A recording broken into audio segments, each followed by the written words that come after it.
છેલ્લા રાઉન્ડમાં વરસાદનું જોર વધતા અને વિશ્વામિત્રી નદીની સપાટી વધતા સિટી કમાન્ડ સેન્ટર ખાતે આજરોજ સત્તાધીશો અને અધિકારીઓની ખાસ બેઠક મળી હતી। 3 માસમાં ત્રીજી વાર ચિંતાજનક રીતે વિશ્વામિત્રી નદીની સપાટી વધતા આજે પાલિકાના mayor, standing chairman, municipal commissioner સહિત અધિકારીઓની બેઠક મળી હતી। સીસીસી કમાન્ડ સેન્ટર ખાતે બેઠક બાદ તંત્ર દ્વારા નિવેદન કરતા જણાવવામાં આવ્યું કે હાલ કોઈ ચિંતાનો વિષય નથી। વિશ્વામિત્રી નદી 17 ફૂટની સપાટીએ છે। નદીની સપાટી 22 ફૂટે પહોંચશે એટલે નીચાણવાળા વિસ્તારના લોકોનું સ્થળાંતર કરીશું।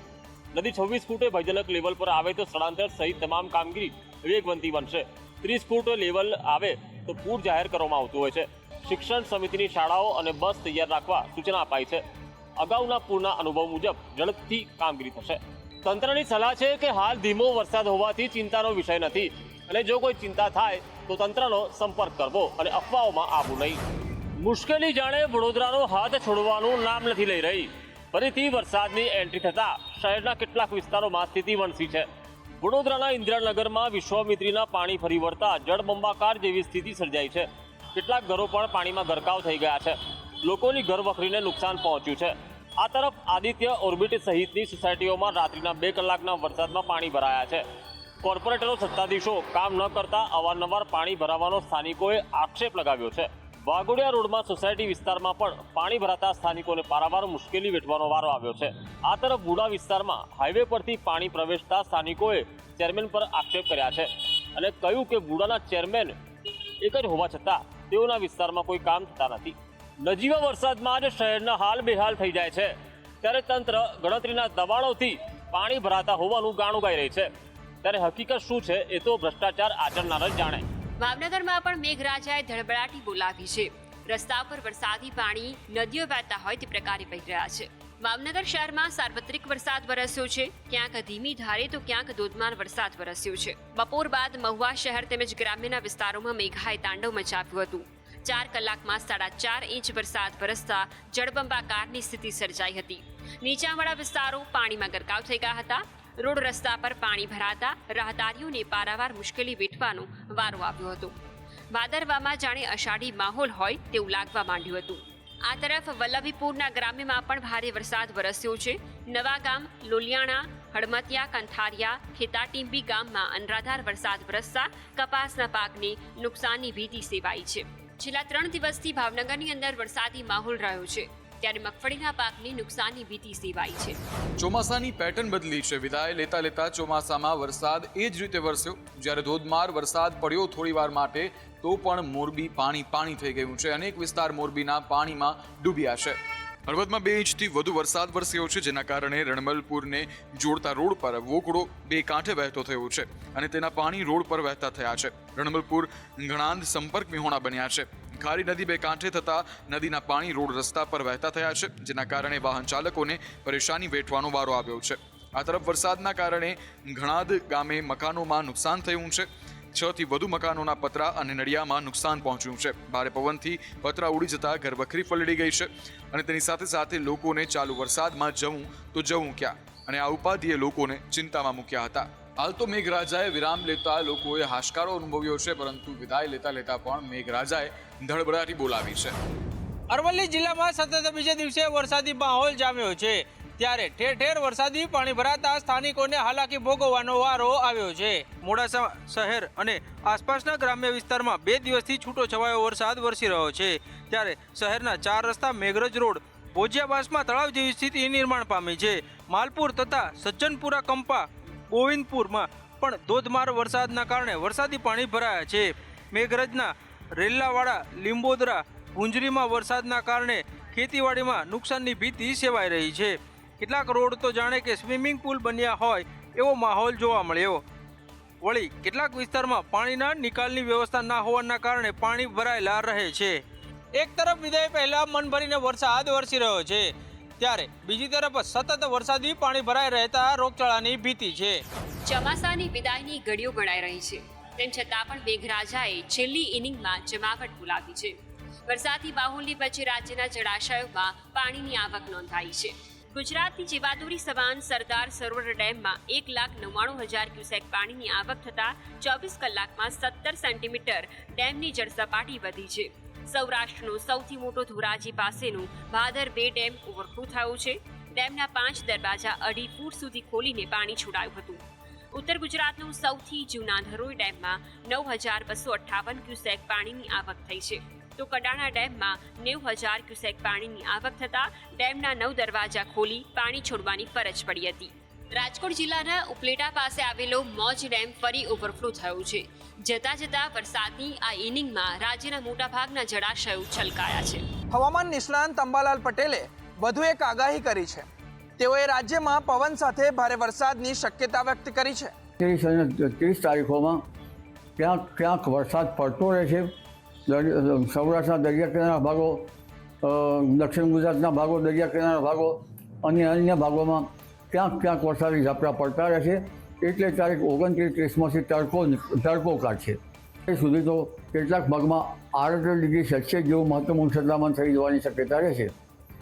ગરમી વચ્ચે પણ વરસાદ થતો જશે, પરંતુ હવે ધીરે ધીરે ચોમાસું ઓટાતું જશે અને ચોમાસાની પીછેહટ થતી જશે. નવરાત્રિના 9 દિવસ દરમિયાન દિવસે તડકો અને રાત્રે વરસાદી ઝાપટા પડવાની શક્યતા છે, તેવું પણ તેઓએ જણાવ્યું છે. ગુજરાતમાં નવરાત્રિમાં ગરબા જ્યાં સુધી રમવા હોય ત્યાં સુધી રમી શકાશે, કારણ કે ખેલૈયાઓ ખુશ થાય એવી સરકારે જાહેરાત કરી છે. આપણા જ આજુબાજુમાં રહેતા લોકો, આ બધી જ જગ્યાઓ પર લોકો બીજા જે ત્યાં રહે છે તે હેરાન ના થાય તેની બી જવાબદારી આપણી છે. આપણા રાજ્યની અંદર મોડે સુધી ગરબા તમે રમી શકો તે માટે ભૂપેન્દ્રભાઈ પટેલની સરકાર દ્વારા સંપૂર્ણ વ્યવસ્થાઓ કરવામાં આવી છે. પરંતુ સાથે સાથે એક જવાબદાર નાગરિક તરીકે તમે બી સૌ લોકો પોતપોતાનો ફરજ અદા કરશો તેવો મને 100% વિશ્વાસ છે.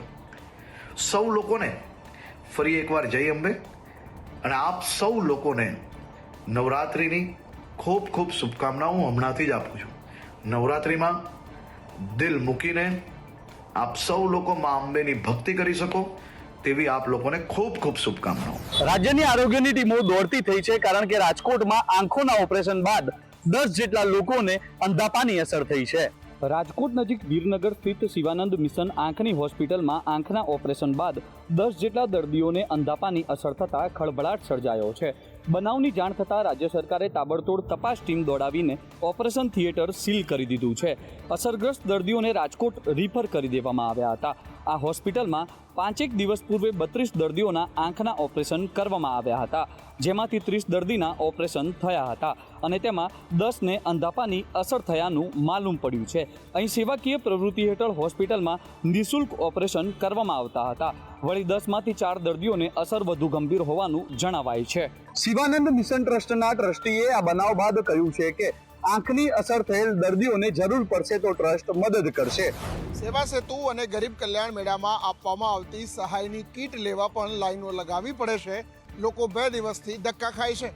ગરીબ કલ્યાણ મેળામાં આપવામાં આવતી કીટો અને તેની સામગ્રી છે એ લેવા માટે અલગ અલગ લોકેશન નક્કી કરવામાં આવ્યા છે, જેમાં અમદાવાદ અને સાણંદના કેટલાક લોકો માટે આ વ્યવસ્થા અડાલજ ખાતે કરવામાં આવી છે. જોકે અડાલજના આ ગોડાઉનમાં પૂરતી વ્યવસ્થા ન હોવાથી લોકોએ હાલાકી ભોગવવી પડી રહી છે.